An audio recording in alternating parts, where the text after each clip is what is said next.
Hi friends, welcome back to my channel. Unfortunately, the 49ers just lost to Sam Darnold. They lost another game, not breaking their streaks, haven't won since 1992. So I literally wasn't born the last time the 49ers won a game in the great state of Minnesota. This is Minneapolis in the background, as you can tell. Very beautiful, by the way, little area. But we'll get to that later. 49ers, they lost 23-17. And why did they lose? They got thoroughly out-coached. The coaching was awful today. Kevin O'Connell, Brian Flores, they just handed the book to Kyle Shanahan and Nick Sorensen. Offensively, the 49ers looked stagnant. They looked slow. They couldn't get anything together.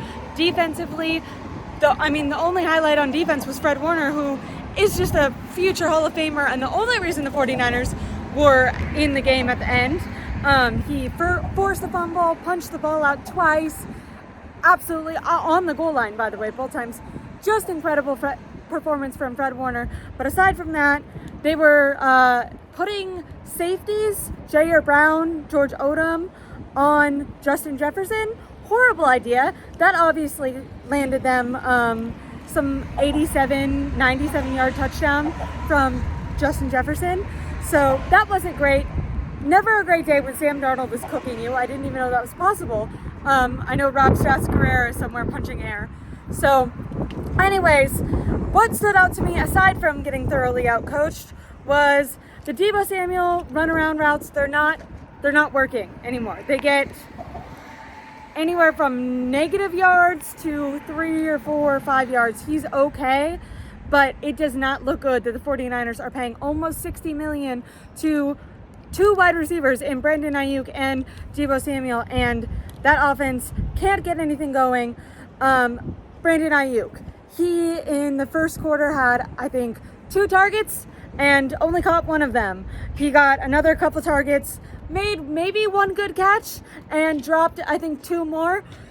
You can't pay. Why did they pay Brandon Ayuk $30 million to get under 6 targets a game? He got 6 last game. He gets that this game. He's not catching. He, by the way, missed another open touchdown catch. Now I will give him, there was one ball that Deebo Samuel ended up catching, and Deebo ran a route right in front of Brandon a couple yards up, and if Brock Purdy would have gotten the ball downfield just a little bit, Brandon Ayuk was getting wide open on the cornerback that was guarding him, and there was nothing but open grass. So that one was on Brock Purdy for not getting him the ball. But aside from that, Brock Purdy did give him a couple opportunities, maybe not as much as I wish, but Brandon Ayuk made nothing of those opportunities, getting 1 yard per catch. I mean, just, you cannot, hopefully people aren't yelling at me because I'm talking about the 49ers here in Minneapolis, but you cannot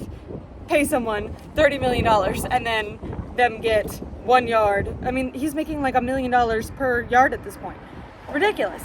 Anyways, Jordan Mason played an incredible game. That guy, for the first, it was like 11 yards, 9 yards, 8 yards, 6 yards, 10 yards, 9 yards. He was positive yardage every single, I think the least he ran for was 5 yards at one point. He was absolutely unstoppable on everything except for third down, which Kyle Shanahan does not know how to use Mason on third down. They've really struggled in the pass game today. Brock Purdy was under a ton amount of pressure, and I think this is where you're seeing, for anyone who didn't see my previous video, Christian McCaffrey's on IR. Today was actually announced, instead of missing 4 games, by the way, I predicted that it would at least be 5, but it came out today on NFL Network that Christian McCaffrey is going to miss at least 6 games. I'm honestly assuming that he won't even make it before the playoffs if he plays at all this year. If he plays at all, it will just be him trying to give his team his all and playing through injury in the playoffs, because if that injury didn't heal all offseason, I don't think it's going to heal yet. So hopefully he's doing a lot of injury repair, because Kyle Shanahan, for being such a quote-unquote genius, why does Kyle Shanahan, why can he not get anyone open except for Christian McCaffrey? On third down, the reason I think Brock Purdy was so efficient when Christian McCaffrey was on the field is the pass protection is absolutely horrible. Last game, I think they did a little better. That was a fluke. They did very, very, very bad today. And Brock Purdy took, I wrote it down, 6 sacks? Yeah, so on offense, 6 sacks allowed. He was just getting peppered, and he was escaping out of pockets that were collapsing. I didn't think Brock Purdy did too bad. He threw for 300 yards. Like, they were throwing the ball, but he didn't have an out when Deebo Samuel and Brandon Ayuk were not getting open. Normally Christian McCaffrey is there and they can just jump off the ball to Christian McCaffrey for at least a little bit of positive yardage. And on those plays, Brock Purdy was taking a sack, losing yards, or just fumble. Like, it was just very... He had 2 turnovers, 1 fumble, 1 interception. I honestly, in the game, thought they were both interceptions, but I guess the way that he threw one of them, they classified it as a fumble. Special teams also fucking sucked. 1 blocked punt. Mitch Wiskowski, they blocked the ball and then caught it, and then Minnesota had the opportunity to score a touchdown on like their 3rd-yard line, but thank God Sam Darnold sucks, so they only got 3 points out of that. They got a field goal. And then special teams, they had another fumble. That was Jacob Cowing. Ooh, that sucked. I think it was Isaac Yadam who ended up recovering it for Cowing, so that was good. Lucky on their end, at least. 2 for 10 on 3rd down. So that was really the killer for the 49ers. Like I said, Brock Purdy threw for 300 yards. Jordan Mason was crushing them.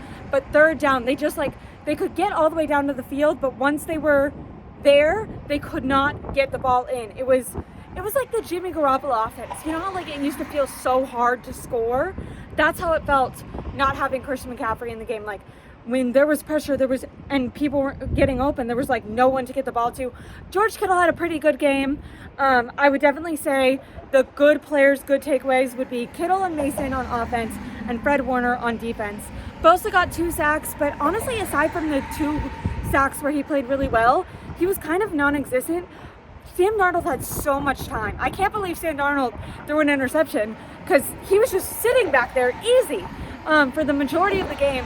That Vikings offensive line, 49ers need to learn something. This offseason, they were supposed to add to the offensive line. Obviously, they did get Pooney, who looks serviceable, but they should have drafted someone in the 1st round.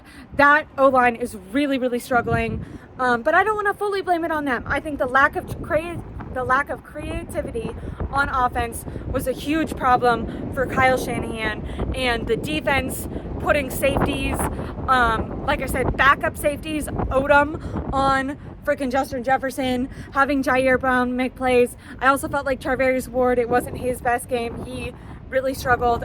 He was doing okay the 1st half, but I mean, the only reason the 49ers were in the game, I said 23-17 is what they lost. They would not have been that close if it was not for Fred Warner. Fred Warner stopped, I think, 2 separate scoring drives for the Vikings, as well as gave the 49ers opportunities to score. So Fred Warner's a Hall of Famer. Jordan Mason, it's criminal that he was not on the field earlier. Maybe not on 3rd downs. I do think they're missing Mason there. But as a pure runner, I mean, Jordan Mason is averaging more yards per carry than Christian McCaffrey was. And you can't say it's not because defenses aren't preparing for him, because he was the only running back, basically, that got any carries. Not even basically. He was the only running back that got carries. So the defense is fully focused on Jordan Mason when it comes to stopping the run. And he was still getting in between 5 and 12. I think he got 19 yards a carry for one of them. Oh, that was another one. The 49ers gave up just a wide open scramble for I think 19 or 17 yards to Sam Darnold, where they were just, makes sense, they were trying to cover all the options, but they just parted the seas, opened the field, and Sam Darnold just ran straight. They ended up scoring on that drive. The score would have been much higher if Sam Darnold was competent. Justin Jefferson also left the game in the 3rd quarter. So did Bosa was down. There was a second where both Nick Bosa and Justin Jefferson were down. But Bosa was able to stand on the sidelines and he looked okay. I haven't heard the injury report yet because I'm filming this right after the game. I'll make sure to come back and update you guys on injuries. And then Justin Jefferson, I think they said it was like a quad issue. Not that you guys care, but he didn't return. And the 49ers tried to put together a scoring drive at the end, but it did not work. Once again, got all the way down the field. They were excellent at that. Mason was helping. Debo was making a few good catches. George Kittle was money.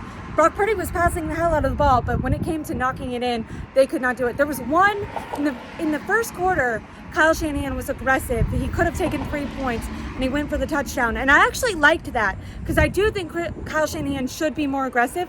But what I didn't like is Mason got them all the way down the field, aside from a couple catches from Debo that helped. But it was mostly Mason running for 10 yards, 9 yards, 8 yards, 11 yards, and then a couple catches from Debo Samuel. Then they get all the way down there. Also, Juwan Jennings did well. Juwan Jennings, another game where Juwan Jennings has played better than Brandon Ayuk, even though Ayuk makes $30 million a year. That's not good. Why is Jennings, who's making, I think, $8 million a year, playing way more efficient football than Brandon Ayuk, who held out and made a whole scene this offseason and now can't catch 2 of his 2 targets? What the fuck? Anyways, what was I saying at the end there? Yeah, they got all the way down the field. Kyle Shanahan chose to be aggressive, but then instead of running it in, they were at the 1 yard line. Instead of pounding the ball in, he had Brock Purdy step back, and obviously the O-line sucks, so he got peppered, threw to Juwan Jennings, but it was way too high and kind of out in front of him. I don't put that one on Jennings, because Jennings made several clutch catches this game. Like I said, really poor performance. And the Vikings didn't play that good, so it's even more embarrassing that the 49ers lost. Now, the Vikings aren't, in the NFC West, so hopefully this doesn't come back to bite the 49ers when they're looking for that number 1 seed. Hopefully they can bounce back against the Rams. But really just a shame that Kyle Shanahan completely outcoached, Nick Sorensen completely outcoached, haven't won. 49ers have not won a game in the great state of Minneapolis, or great state of Minnesota, city of Minneapolis, since 1992. Once again, I was not born yet when they won last. So that's not great, but anyways, don't get it too down. Hopefully the 49ers will bounce back. Kyle Shanahan usually owns Sean McVay in the regular season, and they're going to see the Rams next week, so we'll see how that goes. Hopefully the Christian McCaffrey on 3rd down doesn't continue to be an issue, because like I said, it looked very much like the Jimmy Garoppolo offense out there, where they could drive down the field, but just scoring, make actual points, just seem hard to get. And under Brock Purdy so far, every time they've won, they've easily scored 30. This was not one of those games. Just getting to 17 was a huge struggle to them, and they needed a lot of luck to get there. And like I said, the score could have been much worse if Sam Darnold wasn't Sam Darnold and if Fred Warner wasn't a Hall of Famer. Anyways, thank you guys so much. Please make sure to like and subscribe to my channel. I'll be back with injury updates and lots of little updates from Minneapolis, and then a post-game show with Tom Jensen tomorrow. Thank you. Bye.